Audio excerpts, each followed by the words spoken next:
हाँ जी, तो स्टूडेंट्स ये रही हमारी प्रॉब्लम नंबर 14। यहाँ से हमारा इंस्ट्रूमेंटेशन एम्पलीफायर स्टार्ट हो जाता है। इसकी वीडियो पहले आपने थीसिस में जाके देख लेनी है, वहाँ पे मैंने इसको बहुत ही ज़्यादा एक्सप्लेन किया हुआ है। अगर आप वो वीडियो नहीं देखेंगे आपको ज़्यादा समझ नहीं आएगी। तो देखें यहाँ पे लिखा हुआ है determine the voltage gain of op amps, यानी A1 और A2 की पहले आप क्या करें, वोल्टेज गेन निकालें A1 और A2 की। उसके बाद क्या करें जी, for instrumentation amplifier configuration also find overall voltage gain. फिर आप ओवरऑल वोल्टेज गेन निकालें, यानी A3 से जाके आगे ओवरऑल निकाल लें। तो चलें, काम ज़्यादा मुश्किल नहीं है। मैंने इसका मतलब ये थोड़ी रिंग लाइट यार हिल गई है।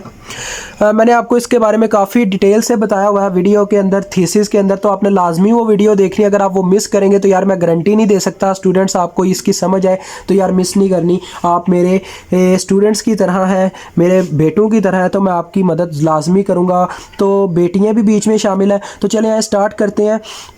A1 की कैसे निकालनी है, आप पहले V0 निकालेंगे तो ऑटोमेटिकली अब इसको हम क्या लेते हैं VO1, यानी कि पहले एम्पलीफायर की आउटपुट वोल्टेज, और इसको VO2 कह लेते हैं, यानी कि दूसरे एम्पलीफायर की आउटपुट वोल्टेज। पहले हमने थीसिस में जो चीज़ पढ़ी थी, यानी कि जो चीज़ कॉमन होती है पहले हम वो देख लें क्या वो कॉमन है। देखें R1 और R2 आपस में इक्वल है, देखें इक्वल वैल्यूज़ रखते हैं चाहे उनके नाम डिफरेंट है। R3 और R4 भी इक्वल है चाहे इनके नाम डिफरेंट है।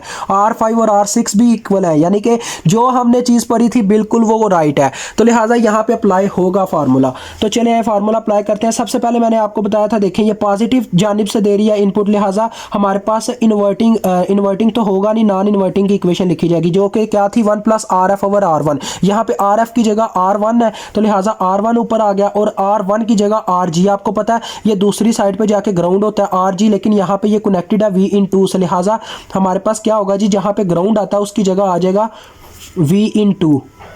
ठीक हो गया, समझ आ गई। और इसके अंदर आ जाएगा RG, और उसके बाद माइनस। अब माइनस तो नहीं, अभी माइनस से पहले आपको कहानी बतानी है। अब देखें स्टूडेंट्स क्या हो रहा है जी, अब ये तो हमने पहले कहानी पढ़ी है जब हमने पॉजिटिव जानिब से क्या दी, इनपुट दी। अब देखें जब आपको पता है या इससे भी इनडायरेक्टली उसे इनपुट मिल रही है, अब नेगेटिव टर्मिनल को भी इनपुट मिल रही है किसकी तरफ से, V/2 की तरफ से, यानी दूसरे एम्पलीफायर की तरफ से। तो क्या होगा, इन्वर्टिंग का फार्मूला भी जनरेट होगा। तो इन्वर्टिंग का आपको पता क्या फार्मूला होता था, -RF ओवर RI।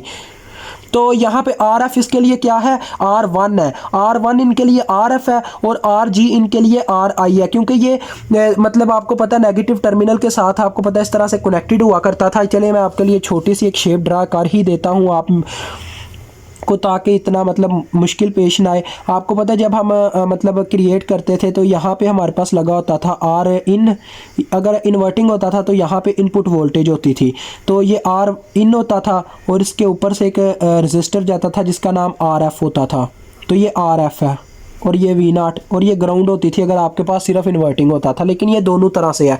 अब देखें स्टूडेंट्स आपके पास क्या हो रहा है, यहाँ पे आप ध्यान से देखें RF आपके लिए क्या है, ये देखें ये माइनस के पोल में से ये जो रजिस्टर निकल के आउटपुट के साथ कनेक्टेड है, यही आपके लिए RF है। और ये जो दूसरा रजिस्टर है RG आपके लिए R1 है, क्योंकि ये जाके दूसरी इनपुट से या तो कनेक्टेड होगा या ग्राउंड से होगा, लेकिन इसमें क्या है जी, ये इनपुट से भी कनेक्टेड है, यानी ये यहाँ पे एक ओप एम्प दोनों काम कर रहा है, एक तो मतलब इन्वर्टिंग का, दूसरा नॉन इन्वर्टिंग का, तो दोनों काम अदा हो रहा है। तो हमें दोनों इक्वेशन लिखनी होगी। तो दूसरी इक्वेशन क्या बनेगी, -R1 ओवर RG। जैसा कि आपको पता है R1 RF है और RG हमारे पास RIN है, तो इसका फार्मूला था -RF ओवर RI। तो देखें वही फार्मूला अप्लाई हुआ है, और मल्टीप्लाई बाय वोल्टेज भी होती है। तो इसके लिए इनपुट मतलब इसके लिए सप्लाई कौन दे रहा है, इसके लिए सप्लाई V/1 देगी। ठीक हो गया। अब आपने क्या करना है जी, इनकी वैल्यूज पुट कर लेनी है। V0 = 1 + R1 की क्या वैल्यू है हमारे पास 100 को डिवाइड करेंगे, देखें 1 + 100K डिवाइडेड बाय 1K। इसी तरह से Vin साथ में आ गया 2, और इस तरफ देखा जाए तो क्या है जी, 1 R1 यही चीज़ है, मतलब कि 100K डिवाइडेड बाय 1K साथ में Vin2 और Vin1। तो अब आप देखें K से गया, ठीक है, यहाँ से भी K से गया, ये 101 हो गया, 101 Vin2, और ये कितना हो गया 100 Vin1। डन है जी। अब हम नेक्स्ट क्या करेंगे जी, अब इतना करने के बाद अब ये हम V0 इसे लिखते जा रहे हैं, इसे VO1 कहना चाहिए, VO1। डन हो गया। तो स्टूडेंट्स यहाँ पे हम एक चीज़ नोट करेंगे, आपको पता है कि हमेशा जो हमारी डिफरेंशिएटर की इक्वेशन आती है वो यही आती है कि दूसरे op amp minus our input मतलब वोल्टेज होती है। आपको मैं समझा देता हूँ, आपको भी समझ नहीं आएगी मेरी लैंग्वेज की। तो देखें यहाँ पे 100 और 101 आ रहा है, हम कहेंगे कि 101 अप्रॉक्सीमेटली इक्वल है किसके, 100 के। तो हम इसमें से क्या कॉमन ले लेंगे, 100 कॉमन ले लेंगे। मतलब 101 को हम इग्नोर करके एक का कोई हाथ इतना फ़र्क नहीं डलता, तो इसको हम बराबर रख के इसमें 100 कॉमन ले लेंगे, तो अंदर रह जाएगा V/2 माइनस V/1। यानी जिस आप मतलब के बात कर रहे हैं जिस ऑपरेशनल एम्पलीफायर की, उसमें से दूसरी ऑपरेशनल एम्पलीफायर की वोल्टेज अगर माइनस हो रही हुई तो इनडायरेक्टली ये क्या बन जाएगी, AV की गेन बन जाएगी। देखें VO1 डिवाइडेड बाय, इसको उठा के इधर ले आए, V/2 minus V/1 which is equal to 100 रह गया, और ये AV1 है, मतलब कि पहले ऑपरेशनल एम्पलीफायर की गेन आ गई है। अब हमने दूसरे की फाइंड आउट करनी है, तो दूसरे का फार्मूले में बस एक डिफरेंस आता है गाइस, मैं आपको ज़्यादा डिस्टर्ब नहीं करूंगा। आपने क्या करना है, अगर आपने ऑटोमेटिकली एक का अगर आपने मतलब डिवेल्प कर लिया फार्मूला, दूसरे का ऑटोमेटिकली डिवेल्प हो जाएगा। वो कैसे, सिर्फ ये अपनी जगह रीचेंज करेंगे, क्योंकि इसमें ये होता है कि V/2 पॉजिटिव पोल से क्या देता है जी, इनपुट देता है, जिसकी वजह से मतलब कि इन्वर्टिंग का जो साइड होती है उसके साथ क्या मल्टीप्लाई होना होता है, मतलब कि जो इन्वर्टिंग की साइड है उसके साथ V/2 हो जाता है, और जो नॉन इन्वर्टिंग की है उसके साथ है V/1 हो जाता है। क्योंकि जब ये पॉजिटिव फीडबैक देगा तो क्या होगा, V/2 इसके साथ मल्टीप्लाई होगी, क्योंकि इस तरह से इनपुट हमारी आगे जाएगी और फार्मूला डेवलप हो जाएगा। देखिए मैं आपको बताता हूँ, अभी आपको समझ नहीं आ रही होगी। VO2 इज इक्वल टू, या VO2 है ना, इसके लिए अब मैं लिखने लगा हूँ। देखिए पहले आ जाएगा 1 प्लस R1/RG। अब ये क्यों आया, क्योंकि पहले हमारे पास पॉजिटिव की तरफ से क्या दी जा रही है, इनपुट दी जा रही है, तो ये क्या बन गया, नॉन इन्वर्टिंग। तो नॉन इन्वर्टिंग की जो ही ये इक्वेशन लिखने लगे तो इनडायरेक्टली क्या होगा जी, अब ये मल्टीप्लाइड हो जाएगा, आपके सामने है। यहाँ पे जब हम पॉजिटिव फीडबैक दे रहे होंगे पॉजिटिव की जानिब से इनपुट, तो यहाँ से इक्वेशन जब इन्वर्टिंग की लिखी जा रही होगी तो ये जहाँ पे पहुँचेगा तो इनडायरेक्टली V/1 यहाँ पे सप्लाई दे देगा अपनी, तो ये V/1 के साथ मल्टीप्लाई होके आ जाएगा, ठीक है। और नेक्स्ट अब क्या होगा जी, अब आपको पता है जब V/1 के पास वो मतलब चिंगारी पहुंची, मतलब कि वो करंट पहुंची, तो V/1 ने भी तो कुछ अपनी तरफ से एक्शन देना ना, क्योंकि न्यूटन कहता है एक्शन का रिएक्शन लाजमी मिलता है, तो लिहाजा अब वो भी रिएक्शन देगा। जब वो V/1 अपनी तरफ से सप्लाई भेजेगा इसी वायर के थ्रू, तो सप्लाई जाएगी नेगेटिव पोल में, तो नेगेटिव पोल में जब सप्लाई मिलती है तो आपको पता है कौन सा आपके पास ओप एम्प बन जाता है, इन्वर्टिंग बन जाता है। तो इन्वर्टिंग की क्या इक्वेशन होती है, अभी हमने लिखी थी -RF/R1, सॉरी -RF/RI।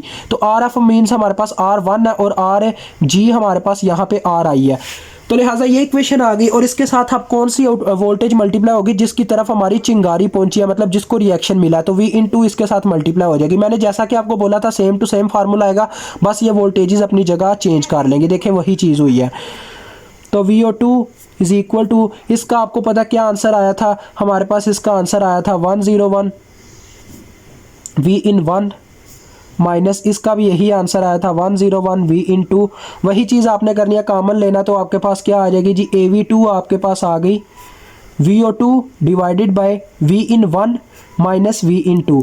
अब आपने ज़रा गौर करना है, इसमें क्या हुआ जी, इसने A2 ने दूसरे में से अपनी वोल्टेज माइनस करवाई है, यही काम उसने किया था, A1 ने किया था, तो डिफरेंस ही लेना था, बस निकल आया। तो कितना आया जी, 100 ही आया, क्योंकि हमने इसको भी अप्रॉक्सीमेटली 100 के इक्वली क्या देना है, तो ये 100 आ गई, वो भी 100 आ गई। अब लास्ट एंड फाइनल काम जो हमारा रह गया, ओवरऑल गेन, जो उसने क्वेश्चन में पूछी हुई है, also find overall voltage gain, तो उसका फार्मूला मैंने आपको बताया था।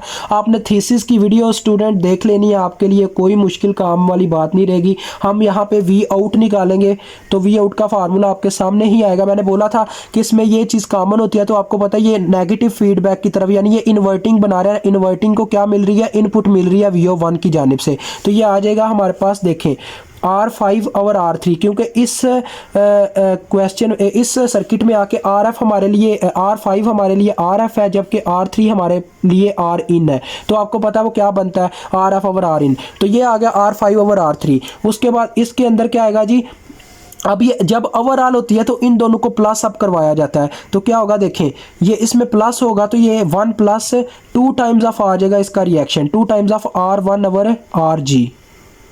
और साथ में इसके मल्टीप्लाई हो रहा होगा। अब देखें मल्टीप्लाई क्या होगा, इस तरह से जिस तरफ पॉजिटिव का साइन है वो वोल्टेज प्लस में लिखे जाएंगे, जिस तरफ नेगेटिव का साइन है वो वोल्टेज नेगेटिव में लिखे जाएंगे। तो पॉजिटिव का साइन है V/2 की तरफ, तो ये आगे V/2 माइनस V/1, क्योंकि V/1 की तरफ हमारे पास क्या कौन सा साइन अटैच है, नेगेटिव फीडबैक। तो ये आगे equation V out over V/2 minus V/1।